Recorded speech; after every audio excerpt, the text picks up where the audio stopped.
Welcome, listeners, but take heed. We will say whatever we need to share our knowledge, thoughts, and joy, and even things that do annoy. So join us now, but be aware. We have a tendency to swear. We'll dial it back a little bit. But frankly, we don't give a shit. Welcome to Just Keep Rolling, a Harry Potter book movie compare and contrast podcast. I'm Katie, and the autonomous Cupid doll with me is Ellen. I don't even know what that means. It's a Cupid, you know. I mean, it's a compliment. Does that help? Okay. I'll always take compliments. I'll take 'em right into the rolling rehash. Last week, we discussed the first half of Chapter 6, Talons and Tea Leaves, and its corresponding film scenes. Students practically needed to be psychic to find the divination classroom, even with the help of the overcompensating Circa Duggan. But they hit some batshit crazy pay dirt when they get there to find a dubiously overdramatic pseudo-soothsayer. The Whomping Willow showed us how to deal with birds who detract from the plot. Seamus needed to check into a restraining order. Neville needed to check on his gran. Hermione needed to check her bitchy attitude at the door. Harry and Ron gave the tea leaves a glance, but it's possible they need to check their inner eyes. Trelawney took a swing at the law of averages and singled out our hero to be this year's Hunger Games tribute. And somebody forgot to give that random kid a name.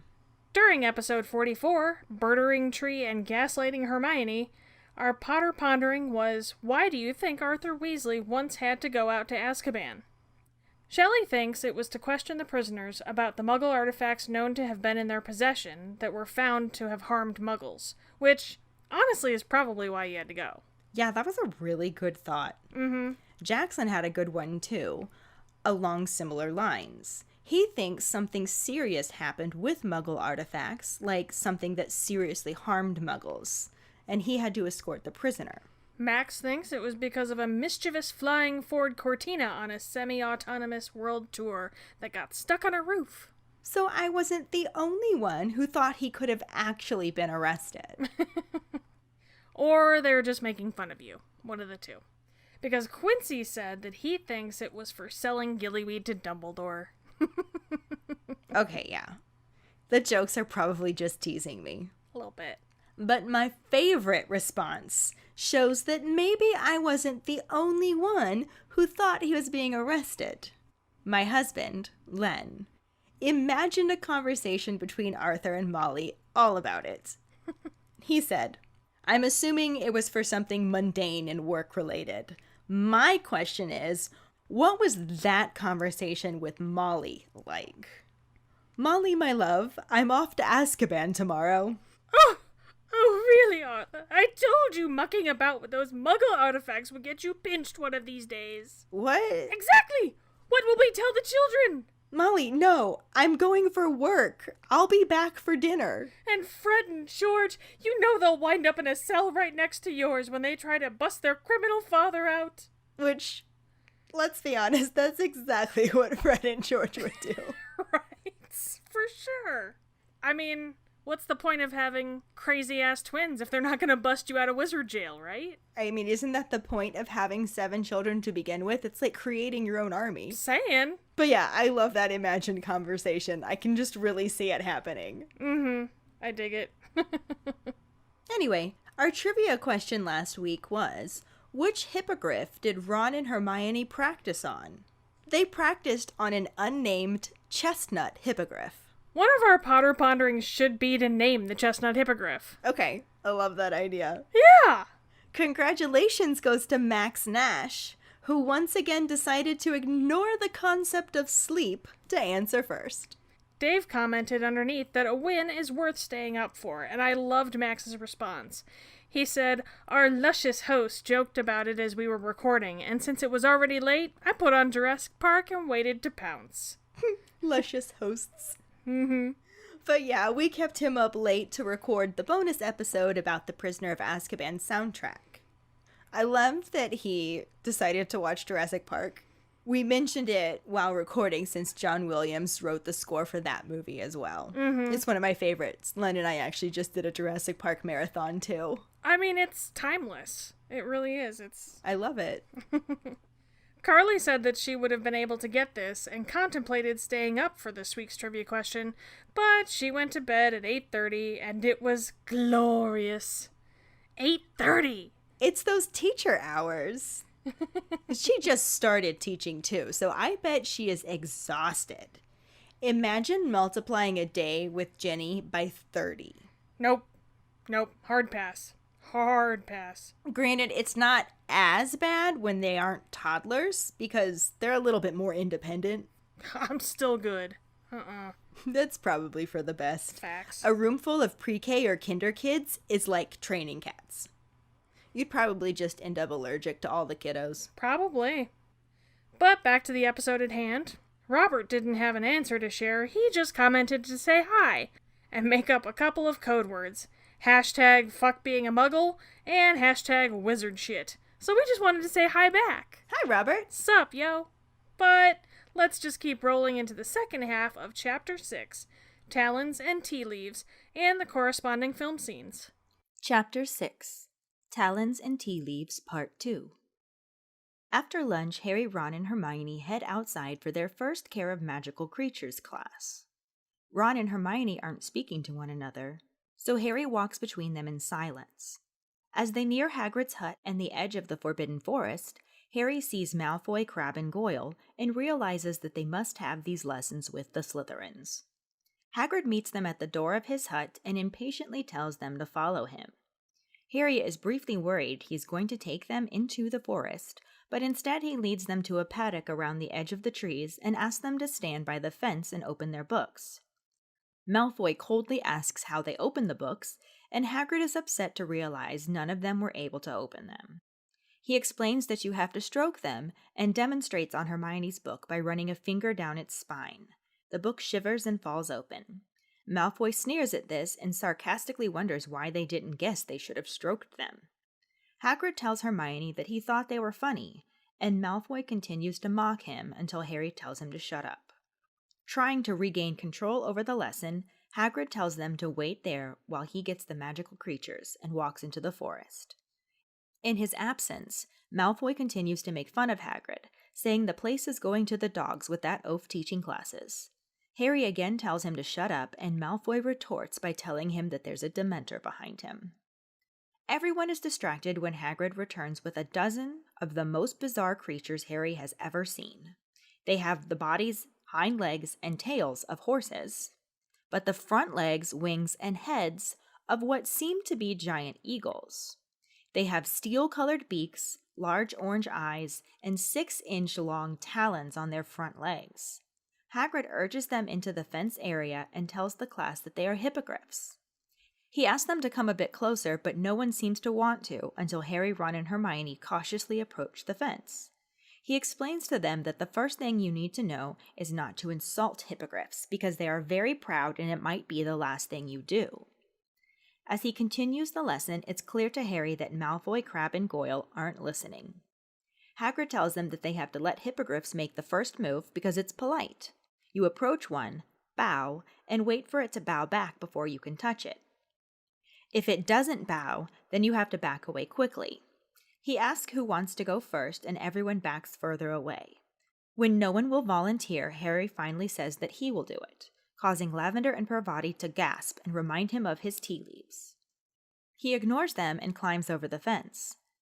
Hagrid unties the gray hippogriff and tells Harry to bow to Buckbeak. He tells Harry to make eye contact and try not to blink. Harry's eyes start to water as he reluctantly bows to the hippogriff and looks up. Buckbeak just stares haughtily at him, so Hagrid tells Harry to back away, but before he can, the hippogriff bends his front knees into an unmistakable bow. Hagrid is thrilled and tells Harry he can touch him now. Harry isn't sure he actually wants to, but moves towards Buckbeak and pats him on the beak a few times. Hagrid thinks that Buckbeak will let Harry ride him, and though uneasy about the idea, Harry climbs onto his back and grabs on around his neck as Hagrid slaps the hippogriff's hindquarters and he takes off flying. Buckbeak flies once around the paddock, with Harry feeling like he's going to be thrown off by the beating wings. He manages to hold on as Buckbeak lands, and everyone but Malfoy, Crabbe, and Goyle cheers. Feeling braver after Harry's success, everyone else climbs into the paddock and one by one begins bowing to the hippogriffs. Ron and Hermione practice on a chestnut one, while Malfoy, Crabbe, and Goyle take over working with Buckbeak. As Malfoy is patting Buckbeak, he draws, loud enough for Harry to hear, that he knew this would be easy if Potter could do it.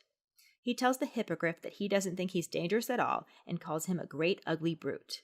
In the next moment, Malfoy is on the ground screaming and Hagrid is wrestling Buckbeak away. Blood is spreading over Draco as he yells that he's dying. Hagrid tells him that he's not dying and asks for help as he lifts Malfoy to carry him out of there. Hermione runs to open the gate and Harry sees a deep gash in Malfoy's arm. Everyone follows them up towards the castle, with the Slytherins shouting about Hagrid. Pansy Parkinson is saying he should be fired and runs off to see if Malfoy is okay. Harry, Ron, and Hermione proceed to their common room, and Hermione nervously wonders if he will be all right. Harry is sure he will, since Madame Pomfrey can mend cuts in a second. Ron is worried about that happening in Hagrid's first class, and when they head to dinner and see Hagrid isn't there, they become concerned he might get fired. After dinner, they head back to their common room, but see a light on in Hagrid's window and decide to go down to visit him, even though they aren't sure they're allowed to be out on the grounds. They reach his hut and knock, hearing a gruff "come in," and finding a drunk Hagrid sitting at his table. He says that he expects it's a record, having a teacher only last one day. He isn't actually fired, but thinks that it's only a matter of time with what happened to Malfoy. Ron asks how he is, and Hagrid says that Madame Pomfrey fixed him the best she could, but he's saying it's still agony, and Harry is positive that he's faking it. When they find out the governors have been told, the trio all insist that they are witnesses and will back him up, that it was all Malfoy's fault he got hurt for not listening. He grabs Harry and Ron in a bone-breaking hug, and Hermione decides that he's had enough to drink. She takes his tankard outside to empty it. Hagrid agrees and follows her unsteadily out the door. They hear a loud splash and ask Hermione what that was when she comes back in. She tells him that he dunked his head in the water barrel. A very wet Hagrid re-enters the hut and starts to tell them that it was good of them to come see him, but cuts himself off when he realizes that Harry should not be wandering around after dark and starts to lecture them for it.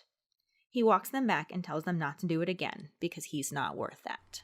In the movie, Part 2 starts out in front of Hagrid's hut, with Hagrid telling the third years to gather closer and telling them to quiet down. He says he has a real treat for them and asks them to follow him. He leads them to the edge of the forest and into a clearing surrounded by a low stone wall. Stepping over the wall, he tells them to stop chattering, form a group off to the side, and open their books to page 49.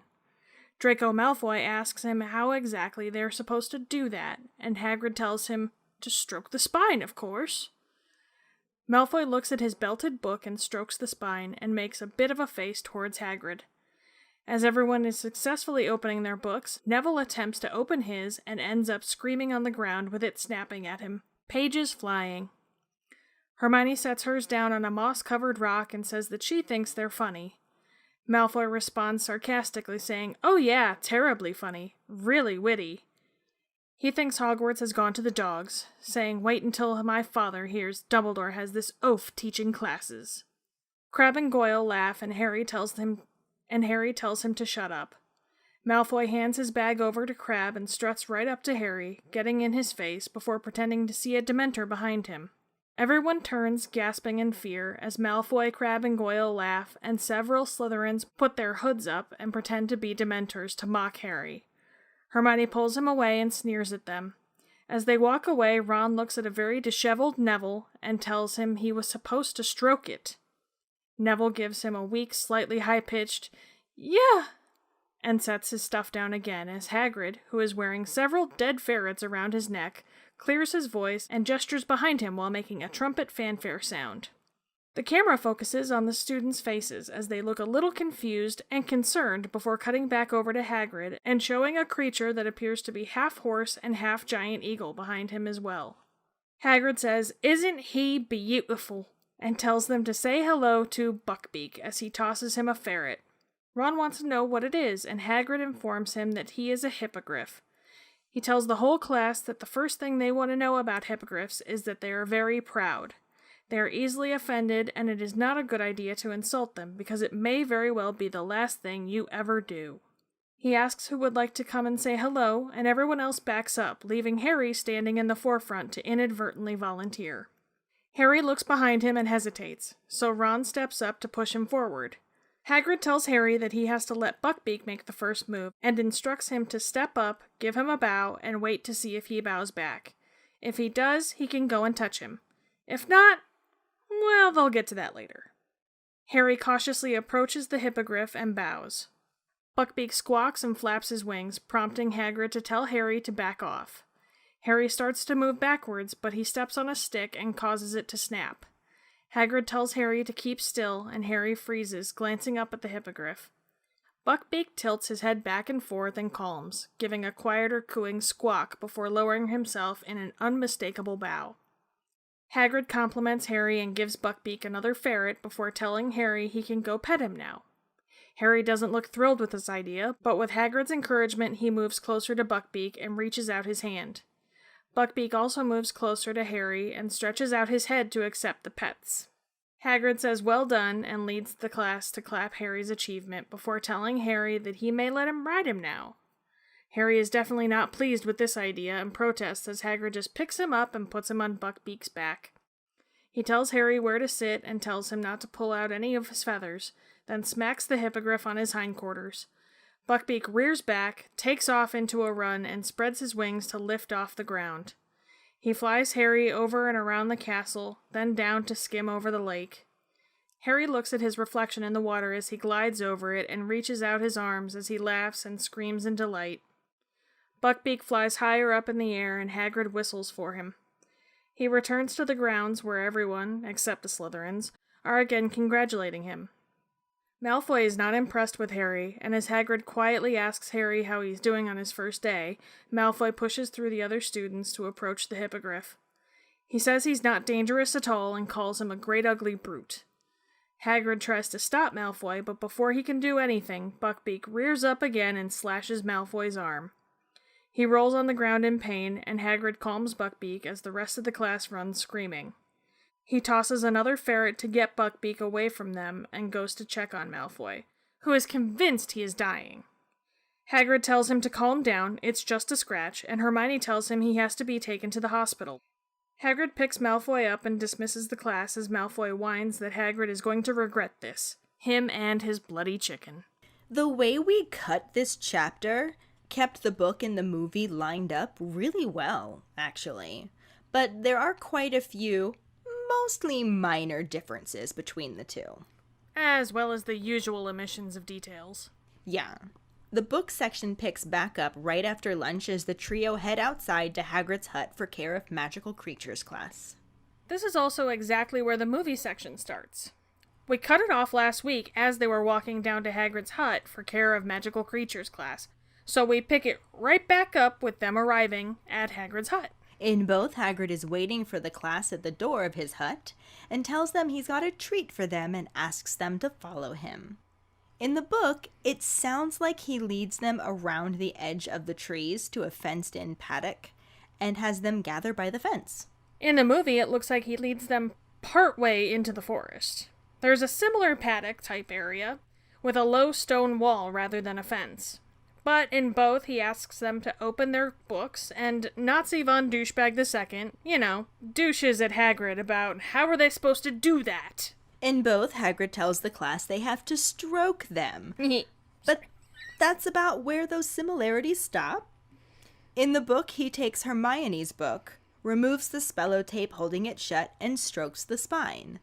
The book shudders and falls open, no longer trying to snap or bite. In the movie, he doesn't demonstrate how to open them. He just tells them, then walks off. They show Malfoy stroke the spine, and it opens. Then basically everyone successfully opens their books, except for Neville, shocker, I know, who ends up on the ground with the book snapping at him and pages flying. And I gotta say, Neville getting attacked by the book is so goddamn cheesy, but also so adorable. It's another one of those total slapsticky moments. Mm-hmm. This movie really does them well for the most part. And I think it tends to balance out the darkness, but that's not how it happened in the book. It usually isn't. No. After Hagrid demonstrates how to open the books, he just looks at Hermione and says that he thought they were funny. which, of course, gets Grand Theft Audio'd by Hermione in the film. And actually, her stealing Hagrid's line pisses me off more than usual, because it wasn't even well delivered. Her and her fucking eyebrows. Just... grr. You and her fucking eyebrows. Fucking eyebrows! I have the normal level of annoyance about this. Ugh. Well, it might be slightly elevated because in general I think the movie did Hagrid some disservice during this scene, but we'll talk more about that when it comes up. Overall, it's just annoying, partially because it's honestly a little heartbreaking for Hagrid to say that line. He tried so hard. Right? Ellen, he just really wanted to be a good teacher. I know. He thought they were funny. I still maintain that he started out with the potential to be an excellent teacher, but then completely lost his confidence after this first class. 'Cause people are dicks. Because Malfoy's a dick. Exactly. But we'll get there. And we will, sorry. Anyways. Jumping ahead. I also don't think it makes any sense for Hermione to be the one who says the line about the books being funny. Especially since she says it really defensively to Ron and Harry. That's what I'm saying. They weren't the ones that were trying to argue with her about it. Right, and she did it poorly at that. Ugh. I just really don't like that line being given to her. I just don't. But regardless of who said the line, the following reactions were pretty similar. Malfoy gives a sarcastic response, calling them really witty, and Harry tells him to shut up. Yeah, and then this in both is followed by Malfoy taunting Harry about Dementors again. Though the movie definitely makes way more of a thing out of that. Yeah, in the movie it's Malfoy, Crabbe, Goyle, Slim Shady, and some other Slytherins all involved in the mocking. Malfoy actually acts like he sees a Dementor behind Harry, and then several of them pull their hoods up and pretend to be Dementors, because they're childish fucks. So it was definitely more dramatic than the book, but let it never go unsaid that Goyle long-bottomed well before Neville did. It shall not, as you just said it. Just saying. But I think that creates a paradox. If Goyle did it first, can it still be called long-bottoming? I'm gonna go with yes, because goiling does not sound good at all. Like, that sounds like an infection of some kind. Like... that sounds like what the doctor does when he has to pop a pimple. Like, I'm just gonna goyle this real quick. Like, it just sounds really gross. So I'm gonna stick with long bottoming. That is a very gross and good point. Weren't expecting that one, were you? We can definitely keep long bottoming. I also have to point out, though, while we're talking about long bottoming, I love Draco's hair in this movie. This really is the movie of perfect hair. I just love it. I'm sorry. Yeah, I think it's very Nazi von douchebaggish. Right? But yeah, good hair all around. Mm-hmm. But the movie is definitely more dramatic for this part. The situation between Harry and Malfoy is quickly diffused when Hagrid returns with the half-horse, half-eagle looking creatures. HORSEYBIRD! Yay, HORSEYBIRd. I like the HORSEYBIRds. Totally the title, by the way. However, that's not quite how it happens in the movie. Hermione pulls Harry away from the Slytherins and eyebrows at them a little bit, because that's what she does. Then a very disheveled Neville walks up and Ron says, "Neville, you're supposed to stroke it." And that's what she said. I mean, Ron's a he. That's what he said. Oh, you know what I meant. Shut up. Poor Neville, though.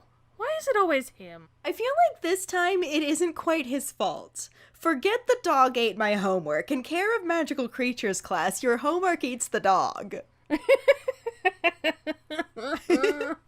I love that. And it could be the book or it could be one of the creatures. You don't know. Right? You don't know, man. You don't know where it's coming from in Care of Magical Creatures. But anyways, Neville gives a pretty fantastic, yeah. And then Movie Hagrid shows up with the HORSEYBIRd. He gives an adorable trumpet fanfare and gestures to just one HORSEYBIRd, not a dozen like in the book. Dun, dun, dun, dun. Dun, dun, dun, dun. I So love cute. it. It is so cute. He's so excited about this. I just love his excitement. This moment is sort of the same, though they streamlined it a little and definitely slapstick it up for the movie. Mm-hmm. In the book, Hagrid tells them all that they are hippogriffs, and asks them to come nearer, but no one seems to want to. However, being good friends of Hagrid, Harry, Ron, and Hermione cautiously approach the fence. The movie has Ron do his Ron voice and face and ask Hagrid exactly what that is. Then Hagrid explains that Ron is a hippogriff. And the first thing you want to know about hippogriffs is they are very proud creatures, very easily offended. He tells them not to insult one because it may be the last thing they ever do. And then he immediately follows that up with wondering who would like to come and say hello. Right? That's such a wonderful lead-in for that. Right? Step right up to possibly get maimed. To possibly do the last thing you'll ever do. Yeah, exactly. In the book, after the trio approach the fence, Hagrid explains the bit about not insulting hippogriffs. He also goes on to explain that you have to wait for them to make the first move by walking towards them, bowing, and waiting for them to bow back. If they do, you can pet them. If they don't, back away sharpish, 'cause those talons hurt. Then he asks for a volunteer to go first, so it is pretty similar. Yeah, the two were sort of similar, but this is where the slapstick takes a bit of a turn for how shit goes down. In response to Hagrid asking who wants to come and say hello, everyone starts to back away. Well, that basically happens in the book, too. Yes, but Neville just straight up ducking behind the rock is high-class slapstick. Then having Harry not realize everyone else backed away and Ron pushing Harry forward is just... I love cherry on top. I love it. Yeah, but in the book, Harry legitimately volunteers, which, slapstick aside, I like that better because Harry is a Gryffindor and Hagrid is his friend. You okay? So I don't think he would have hesitated. Okay. I'm gonna agree with you because you scare me sometimes. I'm just saying. I mean, He's a Gryffindor. I get, okay, I got that. Yeah. Gryffindor. Rawr. Lion. Rawr. I agree. However, that's not nearly as funny. That's true. That's why I said slapstick aside. Mm-hmm. I also like how in the book Lavender and Parvati remind him about his tea leaves. Like, they are positive this is the moment Harry Potter dies. And I would have liked to see that in the movie. Yeah, true. But in the book, Harry just willingly climbs over the fence, approaches Hagrid and the Hippogriff, whose name we learn is Buckbeak. HORSEYBIRD. Hagrid tells him to make eye contact, not to blink too much, and bow. Harry's eyes start to water, but he follows the directions. At first, Buckbeak does not bow back, and Hagrid tells him to back away, but before Harry can even move, Buckbeak just sinks into an unmistakable bow, and Harry gets to go pet him. Well, that's just not nearly dramatic enough for the film. Harry is basically duped into volunteering as everyone backs away without him realizing it, and as a result, he appears to have stepped forward. Sorry, I just like it. It's funny, it is. Inaccurate, but funny. Everyone takes 2 steps back, makes it look like Harry took 2 steps forward. I dig it. You gotta love that. Mm-hmm. Hagrid completely praises him, and Harry just looks around like, wait, what? What? Huh? I still maintain he should have volunteered for real, like in the book. But again, that wouldn't have been as funny. We're going for funny here, Ellen. I almost called you Hermione. That's fair. Anyways, this is where movie Hagrid tells Harry to let Buckbeak make the first move, instructing him to bow and wait for Buckbeak to bow back. Just like in the book, at first it doesn't seem like Buckbeak is going to bow, and Hagrid tells him to back off, but for the sake of adding a little bit of drama, the movie has Harry start to back away and step on a stick, causing a loud snap. 'Cause sure. Suspense. Yeah, dun dun dun. Stick snapping suspense. Oh no, the Horseybird's gonna get frightened by a stick. Look out. Anyway. Hagrid tells Harry not to move, and Harry freezes in place, still awkwardly bowed, but glancing up at the Hippogriff, which, minus the glancing up thing, I would totally have just kept my head down too. I wouldn't have moved. I think, though, it's that whole idea, that's what they say in the book, of exposing the back of your neck to those talons. I guess, yeah. I can't even look people in the eye, though, much less, like, a horsey bird. I don't think I could do that. But this definitely did create some drama. But ultimately, just like in the book, Buckbeak eventually does bow, and Hagrid tells Harry he can go pet him. Harry does not look thrilled with this idea, which I don't know why, because it's a fucking horsey-bird, and that's awesome, and I want to pet a horsey-bird. In the book, they specifically say that Harry felt like it would have been a better reward to back away. Yeah. But in both, he goes to pet him. Everyone, except Malfoy, Crabbe, and Goyle, of course, clap for him, and Hagrid tells Harry that Buckbeak might let him ride him, and then instructs him how to climb on his back, and tells him not to pull out any of his feathers. Yeah, this basically happens in the movie too. But forget just instructing Harry how to climb onto a hippogriff's back. Hagrid just lifts Harry onto Buckbeak like a rag doll. It's classic Funkle Hagrid, really. But also not how it happened in the book. Shocker!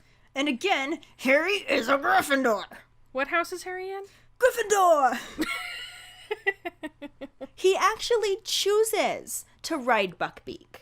He climbs onto his back and barely manages to grab on around his neck as Hagrid slaps Buckbeak's hindquarters, and he takes off to fly once around the paddock before landing again.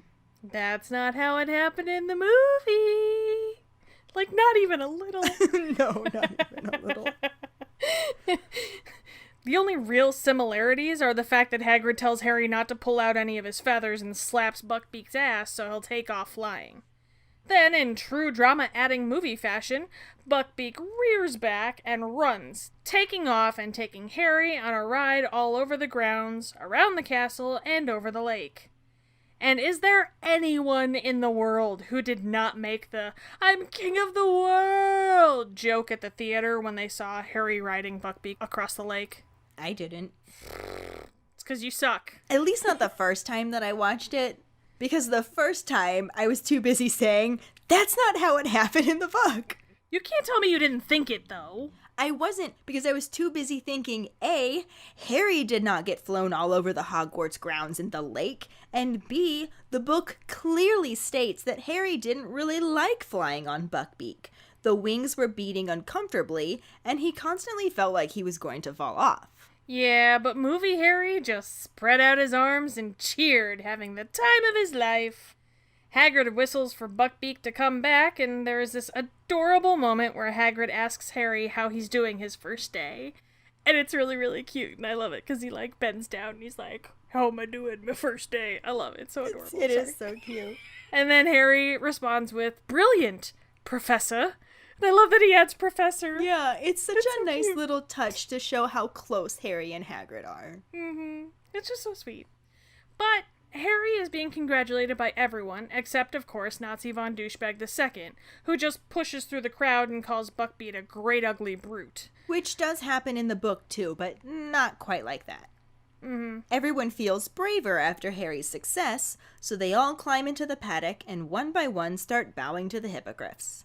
Ron and Hermione are practicing on the chestnut one. Which was our trivia question. The soon-to-be-named chestnut one. Yes. But yes. And in the book, Malfoy doesn't just charge Buckbeak like an asshat. He is actually working with the hippogriff. He even gets him to bow and is petting him. And then decides this is a good moment to give Harry a hard time, saying it was very easy and he knew it had to be if Potter could do it. Then at this point, he decides to say, I bet you're not dangerous at all, are you? You ugly great brute. Regardless of exactly how it went down, here's the sum up for both. Hagrid, don't insult the horsey-bird. Draco, insults the horsey-bird. Buckbeak, delivers single hoof beatdown. Draco, quick, plebe, get me to the fainting couch. Get the smelling salts. I do believe I have the vapors. Yeah, that pretty much covers it.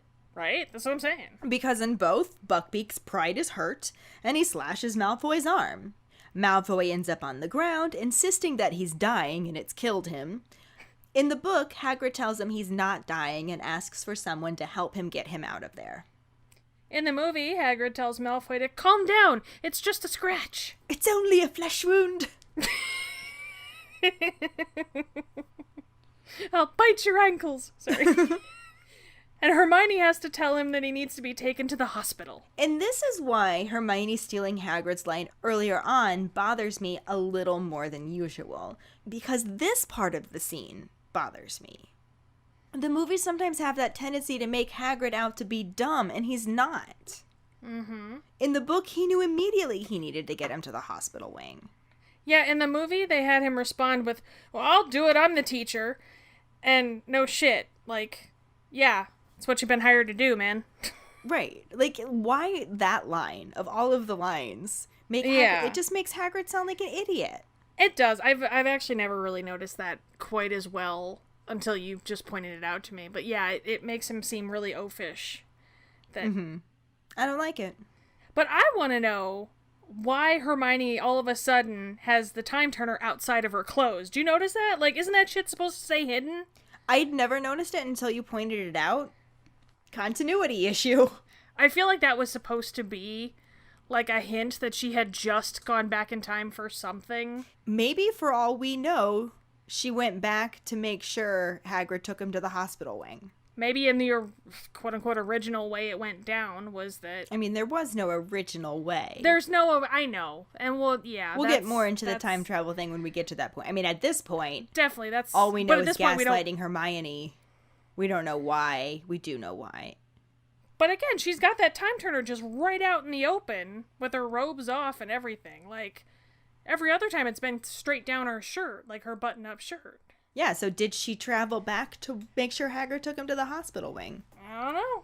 Okay, so you have present Hermione, who literally would have had to watch herself appear and yell at Hagrid to take him to the hospital wing, and therefore present Hermione would know at some point she has to travel back to make sure that happens. Unless... Because of the loop that's created. Unless present Hermione ran to get help, and maybe there was no help, so she used the time turner to show up to tell Hagrid he had to take him to the hospital wing. That could work as well. There we go.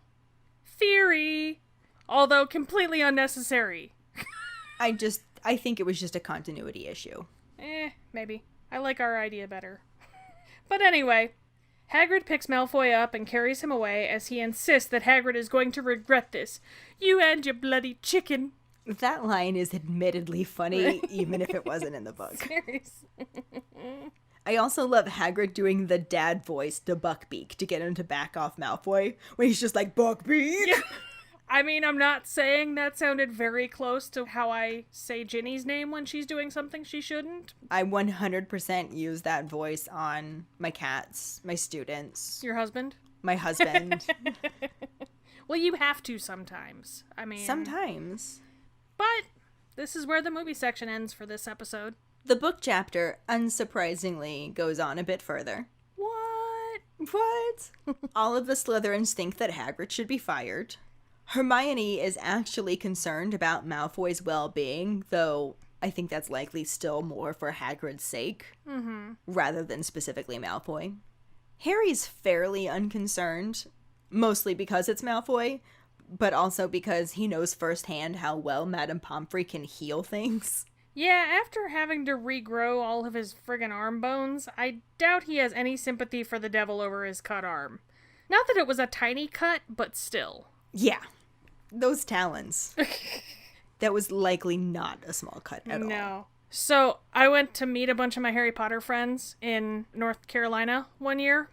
The girl that was hosting it, Danny, she invented this game where we had to act out scenes from the Harry Potter books. She had like a bunch of scenes in a hat and we had to pick out a scene. And then there was an extra thing you had to pick out from another hat that was like, you have to do it as though you're a dog.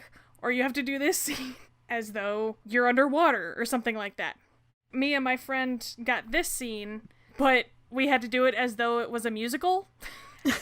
I was Buckbeak, and I sang a song called Steel Talons slashing through the air. And yeah, it was really stupid, but you know what? I won that game, so I boom. mean, how do you not with a song like that? Right? I also had to be all of the Weasleys, but as dogs. Man, that one sounds rough. Sorry, that was just my really stupid story. Every time I hear Steel Talons, I think about it. Understandably. But even though Malfoy is likely going to be fine, Ron points out that it was a really bad thing to happen in Hagrid's very first class. Mm-hmm. And then during dinner, Hermione worries that they might actually fire him. Ron says they better not, and calls it an interesting first day. Seriously, though, let's see. We have Professor Trelawney predicting Harry's death, gaslighting Hermione, meeting hippogriffs, and watching Malfoy get maimed. I mean, that's pretty chock full if you ask me. Not a dull moment at Hogwarts. Mm-mm. They head back to their common room and see a light on in Hagrid's hut. They aren't sure they're actually allowed to, but still decide to go down and visit him. It's easier to apologize later. Right? Better to ask forgiveness than permission. Mm-hmm.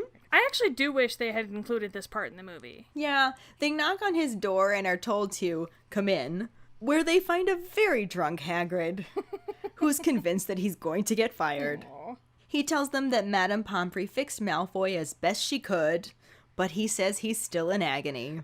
I do believe I have the vapors. Right. The trio insists that he's faking it, and that the whole thing was Malfoy's fault to begin with, and that they'd be witnesses and tell Dumbledore what really happened, that Malfoy wasn't listening. Hagrid grabs Ron and Harry into a bone-crushing hug, and Hermione decides that he's had enough to drink, and takes his tankard from him to empty it outside. And let me tell you what, this right here is why Hermione is a Gryffindor. Have you ever had to take alcohol away from a drunk person? Yes, I have. That's why I'm a Slytherin. I just make sure the next one's a double so they pass out and stop drinking that way. Same results, far less scary. Just saying.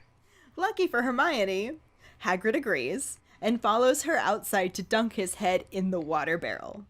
Then a clearer-headed, albeit sopping wet, Hagrid returns and starts to yell at them for coming down to see him after dark. Well, that backfired. Right? He walks them back to the school and tells them not to come down to see him after dark again. He's not worth that. And this is where the chapter ends, which will bring us to our new actors or returning actors of this section. All returning this time, yes. All returning. Yes. I want us to start with Professor Hagrid. Aw, Professor Hagrid. Played by Robbie Coltrane. Once again, Robbie Coltrane was perfect. The movies did him dirty in just the way they made the character, but he played it awesomely. Yeah. Even with the lines that kind of dumbed him down, the way that he played it was still very Hagrid. Yeah. And it's not to say that Hagrid didn't have blonde moments, slightly oafish moments, because he did. Yeah. He did. There's a reason why we call him Funkle Hagrid. Like, he's not the most responsible. Yeah. I agree. But I still maintain that he knew how to spell a happy birthday. I'm just saying. And he would know to take a maimed student to the hospital. Right. Yeah. He's not dumb. Yeah. I agree. I think the fact, knowing how well Robbie Coltrane would have delivered the line about thinking that the Monster Book of Monsters was funny, knowing how well he would have done that, again, it makes me even more mad that they stole that from him. Yeah. I think he really, especially like Hagrid's demeanor and the way he spoke. I loved his Hagrid accent. Yeah. It was exactly how I felt, like how I would read it in the books. Exactly. It was so good. Next on the list, we mentioned him earlier, but now we got to see a little bit more of him, was Matthew Lewis as Neville Longbottom. Right, we wanted to make sure to talk about him during this part because he gets to just full on wrestle with a book. He's so adorable. You know, it's so cute because, like, his face is thinning out at this point. He's in the beginning of Longbottoming, but his teeth have not at all grown into his face. He's still so awkward. But it's so adorable. But let me tell you what, it is not easy to pretend to wrestle with an inanimate object. No, not at all. Like, he had to pretend that book was attacking him. And that's something they would have added in post. Like, that book wasn't actually attacking him. Yeah. And I thought he did really well. It was convincing. Yeah. I mean, it was slapsticky, it was corny, but it was well executed. Yes, it was well executed slapstick corn. Which, slapstick corn, and I don't care. God damn. Slapstick corn, and I don't care. That's gonna be in my head now, thanks. Steel talons. Sorry. I also love the way he delivered his Yeah. Neville, you're supposed to stroke it. Yeah.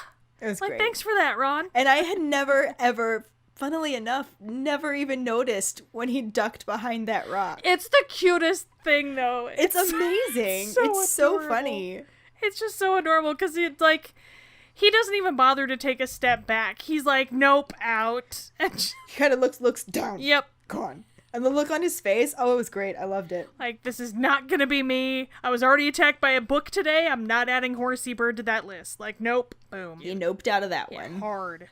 So our last actor for this section is none other than Tom Felton as Nazi von Douchebag the Asshat the Second. Asshat the Second. He is quite the asshat, but you know what? He's adorable. I love him. I had such a Draco crush. I like Tom Felton. Yeah. And it's so funny because I hear he's like a really, really nice guy. We legit considered paying him to promote our podcast, so Right. it might still happen. I was gonna say, considered? That sounds past tense. I didn't know that conversation was over. It's just one of those things where I'm trying to finish a basement. That shit's expensive. I don't have the money for that right now, but maybe someday. I know. But anyway. You know what? I like to think that maybe one day we'll meet him and he'll do it for free. Because he thinks that we're so awesome. Right? Oh my god, how cool would it be to have him on our podcast? One day, guys. One Life goals. Someday. That is one of my ultimate goals, is to get somebody from the movies on this podcast. Yeah. Hashtag just keep Felton. Just saying.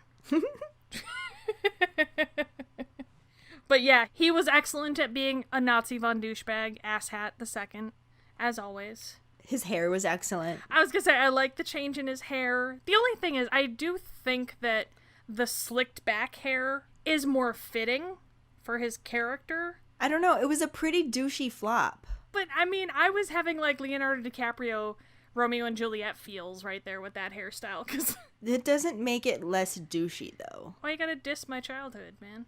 I don't know what your childhood was like. I'm just talking about that hairstyle. But the floppy hair, that's my aesthetic. That's like... Devon Sawa. Oh! That floppy hair. Devon Sawa. Jonathan Brandis. He had that hair. Oh! Yeah. There it is, yes. Jonathan Brandis had an excellent really head did. of hair. Jonathan Taylor Thomas had that hair too, come to think of it. See, I wasn't that big on JTT. Oh my god, I loved him. I'm pretty sure when I was in 6th grade, I wrote him a letter telling him I'd be his girlfriend. Didn't work out. Aw, sadness. The one that got away. Right? That being said, yes, Malfoy definitely does have some late 90s teen bop hairstyle going on, and I'm here for it, okay? I am so here for it. It's pretty great. Yeah. So well done, Tom Felton's hairstylist. Well done, Tom Felton. You as well, because as the owner of the hair. But those were all of our actors. And we love them and they're wonderful, so yay, well done you. Well done, all of you. Yes. And this will bring us to this week's Potter Ponderings. As we learned from last week's trivia question, Ron and Hermione practiced on the chestnut hippogriff. What do you think its name was? I also want to know your opinion on the difference between Hagrid's reaction to Malfoy getting slashed in the books versus the movie. What are your thoughts on the differences there? Find the post on our Facebook page and share your thoughts. We look forward to reading them. And this will bring us to our Sorting Hat story, which is from Emily Bristow.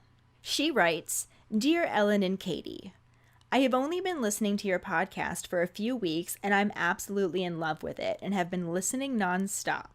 Aww. We're in love with you too, Emily. I'm a Ravenclaw. My wand is laurel wood with a dragon heartstring core, 9 3/4, Ooh. and supple flexibility. My Patronus is a Saint Bernard. Here is my Sorting Hat story. I've been a Harry Potter fan for about 6 years now, and I owe it all to my Nan. She was a massive Harry Potter fan and was always watching the films and reading the books. Before I got into Harry Potter, I always said I didn't like it and that it was just a children's book. oh, how wrong I was, even though I hadn't given them a go. Both me and my Nan are complete bookworms and could happily spend all day reading. The amount of times she tried to get me to read the books and I refused. Unfortunately, she passed away nearly 7 years ago now, and not a day goes past that I don't miss her. When she passed away, she left me all of her books, including her beloved Harry Potter books, with a note telling me to read them as she was sure I would love them as much as she does. She said if I didn't read them, she would haunt me until I did. That's just good grandparenting. Right? She was a big believer in ghosts, even though I'm not. As soon as I started to read The Philosopher's Stone, I was hooked and became obsessed. I read all the books within a month. Once I had read the books, I found her copies of the films and watched them all in a day. Every time I read or watch Harry Potter, I feel like my Nan is there enjoying them with me, especially because Molly Weasley reminds me so much of her. She was a very warm and welcoming person who would do anything for her family. I have all her Harry Potter items, and every time I feel down, I put on her Hogwarts jumper and read Order of the Phoenix, which was her favorite book. I wish I had given Harry Potter a chance sooner so I could have shared her love for it. Aww. Your gran just sounds like she was such a badass, awesome lady. Mm-hmm. For sure. She says, thank you so much for doing your podcast. None of my friends like Harry Potter, so I never get to hear how other people view the wizarding world. Love, Emily. Aww. We're so glad you started listening to us. Yes. I do also want to add in that we did a runner-up for our raffle with the magical letters, just for some Just Keep Rolling swag, and Emily was actually our runner-up winner, so she started listening just in time to get herself Emily. some swag. Well done. That's some good timing right there. But thank you so much for sharing your Sorting Hat story with us, Emily. Yeah, thank you. And if any of you other keepers out there listening would like us to read your Sorting Hat story on a future episode, you can email it to us at justkeeprolling@gmail.com. Let us know your house, wand, the wood, core, and length, how you got into Harry Potter, and anything else you might want to share with us. Now that the raffle's over, I put the post back up on the top of our Facebook page. It's pinned there, so you can just share your Sorting Hat story to our Facebook page if you want. And that'll bring us to this week's trivia question, which is, what is the potion they are working on when Snape makes Ron and Harry help Malfoy prep his ingredients because of his injured arm? The prize for the first one who responds with the correct answer and the code word #shrivelfig will get a bitch is a witch, motherfucker's a wizard, that's not how it happened in the book, that's not how it happened in the movie, a Just Keep Rolling, or a Pride sticker. Another way to get a sticker is to rate and review us. If you're an Apple person, you can do it through the Apple Podcast or iTunes app. If you don't have Apple, you can write a recommendation on our Facebook page. Then email us at justkeeprolling@gmail.com to let us know you did, and we'll get back to you to figure out which sticker you want and where to send it. Don't forget to find us and follow us on Facebook at JKR Podcast and Twitter and Instagram at Just Keep Rolling. Following us on Podbean at justkeeprolling.podbean.com will get you the episode as early as possible and give you a leg up in answering the trivia question. If you'd like to support us as a patron for extra perks, you can go to patreon.com/justkeeprolling. As always, any support you can give is greatly appreciated. You can also go to our website at justkeeprolling.com to check out our Just Keep Rolling and Harry Potter related merchandise for sale. And don't forget to subscribe to our YouTube channel. We will soon have the first of our cooking show episodes up. Plus, in addition to the weekly podcast episodes, vlogs, and other random videos, we will also soon be posting a video tour of our finished recording studio. Because it's almost finished, you guys. Like, so close. Yep. I have them coming to put the carpet in on Friday. So if you're listening to this and it is Friday, it might be happening right now. But once that's done, all that's left to do is put the baseboard trim in and we can officially move in. There's a very good chance our next episode will be recorded in our new recording studio. Right? And speaking of that next episode, join us next week when we talk about Chapter 7, The Boggart in the Wardrobe, and the corresponding film scenes. Thanks for listening. We hope you hear us again. I'm Katie. I'm Ellen. Until the next time, just keep rolling.